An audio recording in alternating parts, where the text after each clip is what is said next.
Hi, welcome back to Brooks's Bass Corner. Today I have for you an interview with the one and only Billy Sheehan, dating back to July 2021.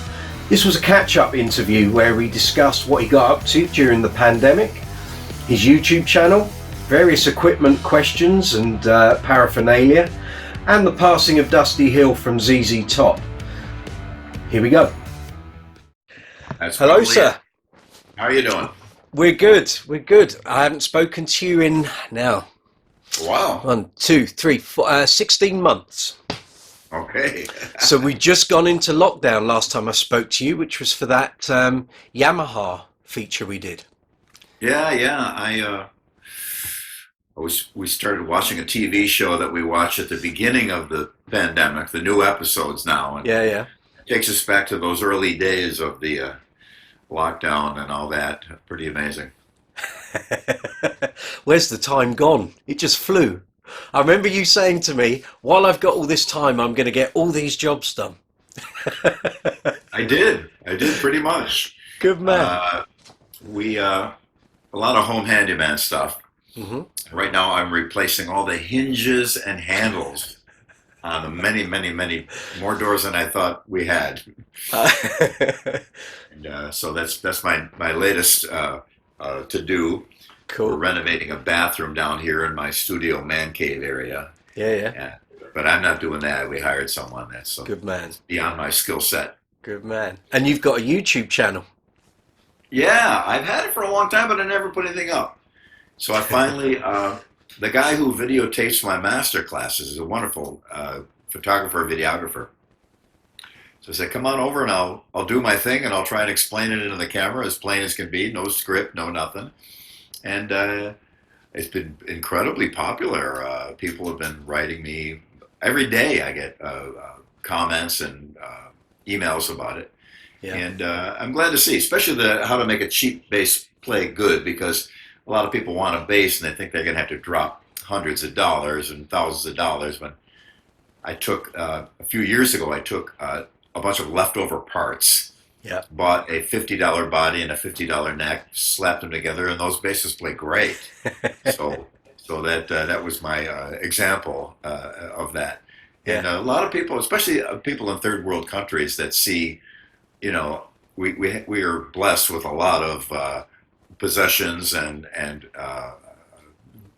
wonderful things. Yep. And it may not be the case everywhere, so a cheap bass would be fine for anybody. Sure. No matter what kind of money you have. But sure. It's nice to see. And then I also did the Dimarzio pickup install. There's a couple little things I do that people have found helpful. Yeah. And they've been selling like crazy, so it's been a really successful product. I think they sold out, because I know some people over here were trying to get hold of them. They just said they're on order. They'll appear when they appear. Yeah, they're coming out with the jazz version is just about ready to be done, and I'm very excited about that. Yeah. It will contour just like the P bass version, and as close as we can, because some radiuses are different. Of course. Follow that curvature. Yeah. And it'd be much more comfortable. As I've always noticed on all the Fender stuff, those edges are pretty sharp. If you want to put your thumb on there. Just get the edge of the thumb in there. It'll catch you out. So will there be some more videos coming up on there? Because it's been like 2 or 3 months between each one. Will there be some more YouTube things, or are you going to be so busy? I did another one on how to keep your bass in tune, but I left a few steps out, so I'm going to have to shoot it again. Just a couple things you can do to any bass that just get it tighter and get the tuning rock solid. I go through sometimes a whole show without tuning, and maybe a little out here and there, and I pound this poor thing into submission. Mm-hmm.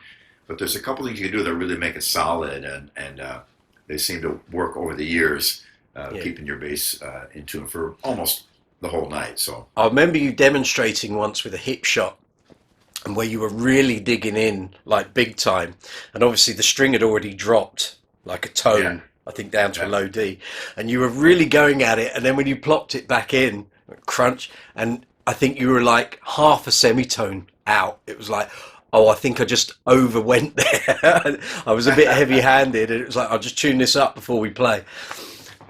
Yeah, there's a funny thing with the hip shot, and I just described it to somebody who had to have a hard time keeping it in tune. When you drop that low E, to bring it back up, I always grab a string and hold it, and then put it back up. Right. Because then it's a tension. Sure. For some reason, it comes in sharp if you don't. I don't know why. Crazy.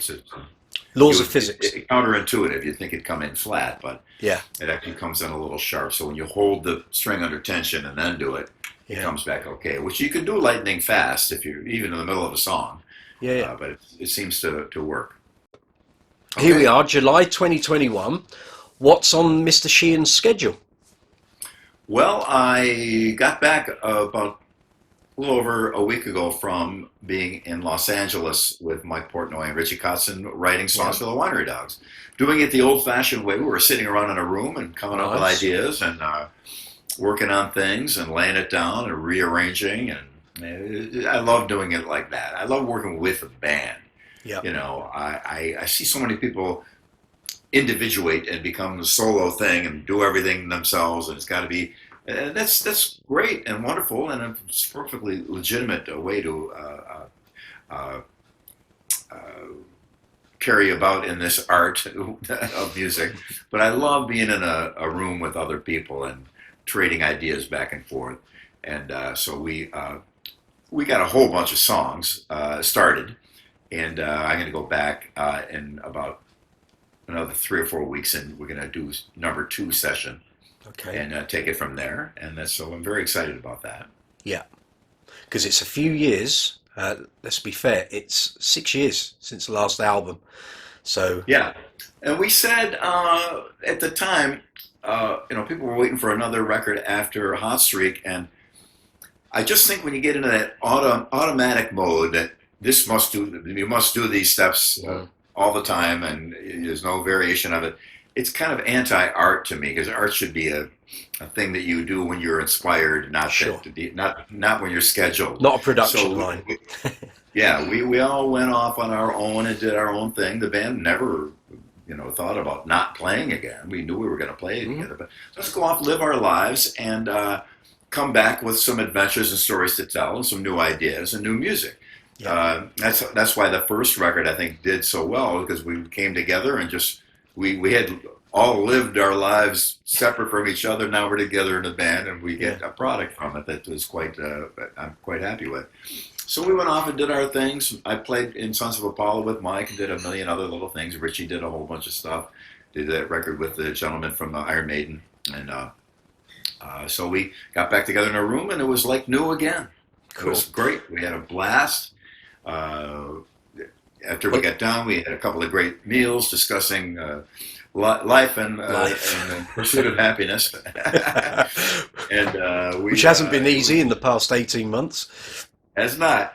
No. So it was quite nice. So we're gonna do some more, and hopefully get a record out pretty soon. That is a honest reflection of where we're at. Well, I tell you, if you can come up with the first 6 tracks as fine and well put together as the first 6 on Hot Streak, I'll be really pleased. Because I said, actually, I can't remember if it was just a social media post or something I actually wrote in the magazine, but I remember saying the opening 6-song salvo on Hot Streak is probably the finest 6 songs. Whoever picked that song order really hit gold that day, because I just think there's just such a great image of what the band is and what it can do. And it was just killer, just 6 songs, bam, bam, bam. I was like, wow. And I'd seen you already do, like when you were here and you did Camden in 2014. So I knew kind of what you guys are like live. But then to take that and translate it into like this, pardon my French, ish hot rock band that's only on their 2nd album, but those first 6 songs were just like boom. It was like a cannon going off. I just thought, my God, that is just that's fine work. Fine work. Because all it would need is for someone to order the songs differently, and it might not have translated as well. It's true. Song order is a very important thing in a live show and on a record. And fortunately, all of us, myself, Richie, and Mike, we've had a lot of live experience. Mike is particularly good at things of that nature. You know, pacing things, being a drummer. I think that's in his nature. And I know he has a lot to do with the sequencing that happens on the record. So that could be a feather in his cap right there. So gratefully so. Well done, Mike Portnoy. Well done. Well, very kind words. Thank you very much. That's okay. So we're very happy to see that record do so well. Thank you. Yeah. So equipment-wise, what's happened? Because last time I spoke to you, the limited edition Attitude in the Sunburst finish was coming out, and there were a few minor tweaks, and you'd just taken on using the Line 6 Stomp. So has anything changed equipment-wise? I mean, obviously you haven't been out as much on a live stage as you would normally be, but I know you're very busy at home. So obviously while we've been in the pandemic, has that given you some time to tweak some things maybe that needed tweaking and fine adjustments? There's always, with any of the new modeling stuff, be it Kemper, Fractal, Line 6, or any other number, a whole bunch of them now, it's another world. So it's not uncommon for people to put things in a sequence, a signal chain that you could never do in real life. You never put a speaker in the middle of between a compressor and an EQ.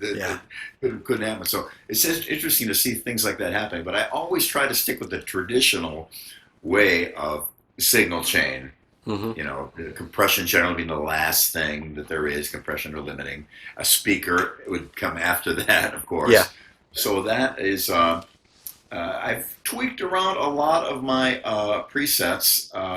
And I also had Line 6 model one of my Ashley audio compressors, which are just a sweet musical instrument compressor. They're meant for pro audio generally, for PA and what have you. And it's a true 5-knob, actually 6-knob compressor with a threshold, attack release. All the parameters of compression that exist are available for you to tweak. No, there's nothing set. Which is very nice. So they have that in there. It made a big difference for me because I was actually taking an analog compressor along with me, along with the Line 6, just to get that analog compression sound. So now it's built in. It's working very well. Cool. But I've also gone completely the opposite direction and put together. I had a huge rack of gear in my garage, some of my original stuff from the 70s, including my Eventide harmonizer. Some of the first version of the Ashley audio compressors, SC50, kind of a holy grail for guitar players and musicians. Alembic preamps, Furman preamps, the original Ampeg preamp that they made for my specifications, my original Pro Audio crossovers, and Uri notch filter, which I had all this stuff in a giant rack way back when. And the picture, you can't see on the wall, the picture of the rack is next to the rack. So I'm trying to pretty much duplicate what I had analog-wise way back when. And I also just found a very interesting thing that JBL is manufacturing speakers now that are very similar so far to some of the stuff they had back in the day that were used in a lot of guitar players. And I remember back in the day there was often an option for you to have JBL speakers when you purchased a cabinet from a company. Yeah. Fender did JBL speakers in their amps, and the D130, K130 15-inch speaker, very, very popular with a lot of people for a lot of things, bass players and pedal steel players, oddly. And pretty amazing. And I heard that George Lynch has some of Ed Van Halen's old cabinets, and there were JBLs, JBL 12s. Okay. So I haven't fully sussed it out yet, but I met a gentleman at the NAMM show, the abbreviated NAMM show they had here in Nashville a few weeks ago. Yeah. And I'm excited to purchase a couple and test them out and see if they'll do what the other JBLs did. Because there's an aspect with the cone. People want that stiff cone just moving in and out. That's really good. Weren't they servo based? Wasn't there some sort of like motor in there that helped them back when you were using them? Oh, that was a subwoofer. Ah, okay. Yeah, there was a subwoofer that actually had a motor pushing a piston That's that was actually a speaker, a servo drive it was called. Right. That was that was a kind of That's gear what I was psychosis going on there. That thing moved a lot of air. But anyway, a lot of speakers now, they're really stiff cones. Yeah. And that's a sound, that's a tone, and that's a thing. But when you look at a speaker in slow motion, you'll see it almost bubbling. The whole, all of the diaphragm is moving. And that's recreating all this harmonic content that you can't really get from a stiff cone, in my humble opinion and limited observation.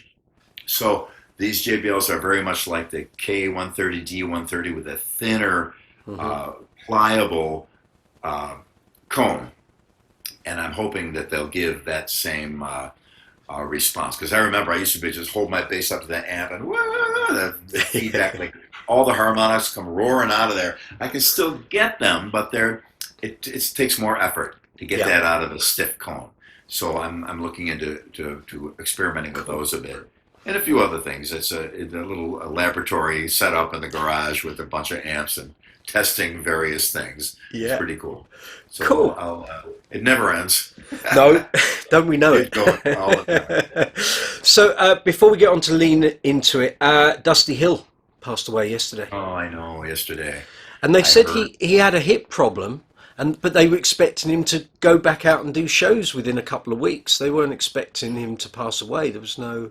No, I know. Well, a dear friend of mine is close with the gentleman that was with him. I think the evening he passed away, prior to that, and so I heard right away from the horse's mouth that that was the case. And man, what a loss! ZZ Top is one of my favorite bands ever. Yeah. Billy Gibbons. Ron. That's where I got it from. 1974. And Dusty and Frank changed Beard, your life, changed your career. It really did. Yeah, it really did. But his bass playing was great. His singing was awesome, and I just love the band. I just that groove and his role as a bass player is just brilliant. I love it. People, unfortunately, fans just post my solos on YouTube, so I get other hate mail. All he ever does is solo. And I played Beer Drinkers and Hellraisers too in bars, usually 2 or 3 times a night for a long time, playing the Dusty Hill bass line, and loving every second of it. He's just so great, and we're at a time where all those guys in that huge bubble of creative explosion that we had 60s, 70s, 80s, they're getting to that age. And this is a conversation you and I had at the Forum in Kentish Town in January 2016 when you had that really bad cold and you just started the Hot Streak tour, and Bowie had just died, Lemmy had just died, Chris Squire had died 6 months, and we were discussing this. That was 5 years ago, so that bubble's getting even smaller as we go. Yeah. We lost Ed Van Halen, Tim Bogert. Of course. Another Rocco Prestia. Man, there's an unsung hero, sadly. What a brilliant player. Amazing. One of his biggest fans was Jeff Berlin, who was a genius. Crazy. Genius. But he was a huge Rocco. He kind of almost turned me on to a large degree to understanding what was going on with Rocco and why it was so awesome. And he sure was right. It was quite amazing. So quite a unique, unique player. What's happening with the Sons of Apollo? The rescheduled tour dates, are those going to happen, or?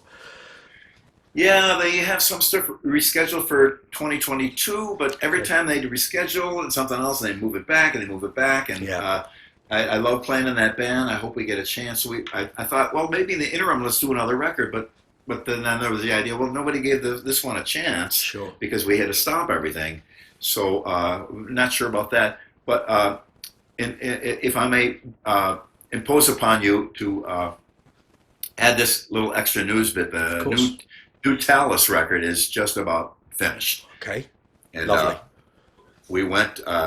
Sadly, our singer passed away right after he finished singing on the record, and it's a traumatic time. And doing a record during a pandemic is tough. And going back and forth and remote things But we managed to pull it all together, and it's almost done. Great. We took the songs from 1985 when I left to go to David. Everything I left behind, we went back to those songs Yep. And some people say, yeah, we should rewrite them and bring them up to speed and bring them up to date. I go, no, let's do them just like we did it back then in '85. Yep. Let's do it the way we did it rather than try and update it. And the whole purpose of the album now, having gone through these calamities and catastrophes, is for the singer Phil Nero's legacy. I really want it to be for his sons and his family. If you message me when that's ready to go out, I'll do a big social media push and put something on my channel about it. No problem.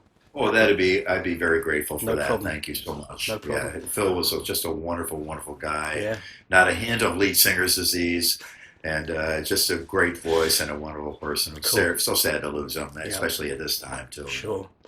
Excellent, excellent. Well, get in touch with me if you need me for anything. Always. And, wonderful to see you again. Thank you, sir. Let's stay in touch and Absolutely. Onward and upward. Look forward to seeing you at a bar soon with a pint of Trooper. Okay, I'm buying. Good man. Take care. Have a good day. Thank you, Billy. All right, thank you so much. Cheers, All right, mate. Bye-bye. Hi. I hope you enjoyed the video. If you did, please give the video a thumbs up, hit the notification bell, and hit the subscribe button below. If you're looking for other Billy Sheehan related videos or the Billy Sheehan playlist here on the channel, links to all of these can be found in the description box below. Look forward to seeing you here again on Brooks's Bass Corner.